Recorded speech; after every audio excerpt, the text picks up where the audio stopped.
ونسلم على رسوله الكريم أما بعد فأعوذ بالله من الشيطان الرجيم بسم الله الرحمن الرحيم وما أرسلناك إلا رحمة للعالمين বাংলাদেশ আঞ্জুমানে তারাবির ইসলামিয়া সুনামগঞ্জ জেলাধীন সাতাকোত্তর উপজেলা শাখা কর্তৃক আয়োজিত আজকের এই ভারতীয় মহানবী হযরত মুহাম্মদ মুস্তাফা সাল্লাল্লাহু আলাইহি ওয়াসাল্লাম এবং পবিত্র ধর্ম ইসলাম ধর্মের অপমানের প্রতিবাদে আজকের এই বিক্ষোভ মিছিল শেষে আজকের এই পথ সভায় উপস্থিত নেতৃবৃন্দ সবাইকে মোবারকবাদ জানাচ্ছি। আশিক রাসূল সবাইকে মোবারকবাদ জানাচ্ছি। সম্মানিত উপস্থিতি, আমার পূর্ব অধিবক্তা পরিষ্কারভাবে বিষয়টি বলে গেছেন। এখানে বিষয়টি খুবই পরিষ্কার। পৃথিবীতে রাসূল পাক সাল্লাল্লাহু আলাইহি ওয়াসাল্লামকে যারা অপমান করেছে তারা সবাই জারদ সন্তান ছিল। রাসূলের অপমান যারা করেছে তারা কেউই তাদের পিতার সন্তান নয়, জারদ সন্তান, তাদের পিতৃ পরিচয়হীন। রাসূল পাক সাল্লাল্লাহু আলাইহি ওয়াসাল্লামের অপমান কোন মুসলমান সহ্য করবে না। এখানে বিষয়টি পরিষ্কার।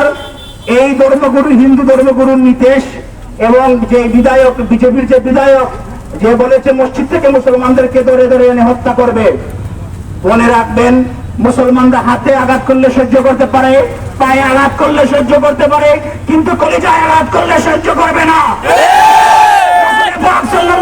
আমাদের কলিজায় থাকেন, কোটি কোটি মুসলমানদের অন্তর রাসূল পাক সাল্লাল্লাহু আলাইহি ওয়াসাল্লাম আছেন।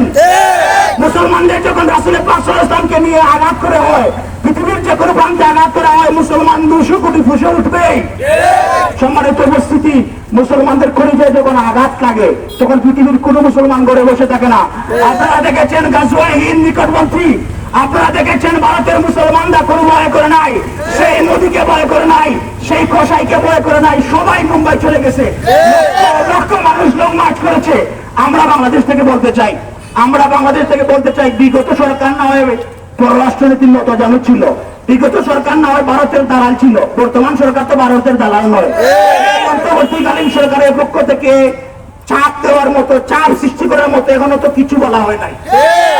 আমাদের বাংলাদেশের অন্তর্বর্তী সরকারের কাছে দাবি, অনুরোধ, ভারতের কাছে বাংলাদেশ জিম্মি নয়। বাংলাদেশ বিভিন্ন দিক দিয়ে প্রমাণ করেছে ভারত বাংলাদেশের উপর নির্ভরশীল, বাংলাদেশ ভারতের উপর নির্ভরশীল নয়। ভারতের উত্তম জবাব দিতেই হবে, উত্তম জবাব দিতেই হবে, উত্তম জবাব দিতেই হবে। পররাষ্ট্রনীতির মাধ্যমে তাদেরকে চাপ সৃষ্টি করতেই হবে। মহানবী মুহাম্মদ সাল্লাল্লাহু আলাইহি ওয়াসাল্লামকে মানুষেরা জীবনের চেয়ে বেশি ভালোবাসে, জান মাল সবকিছু চেয়ে ভালোবাসে।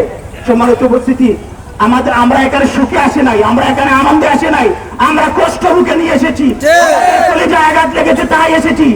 এই মাস রাসূল পাক সাল্লাল্লাহু আলাইহি ওয়াসাল্লামের প্রশংসা করার মাস, এই মাস রাসূল পাক সাল্লাল্লাহু আলাইহি ওয়াসাল্লামের শান গাওয়ার মাস।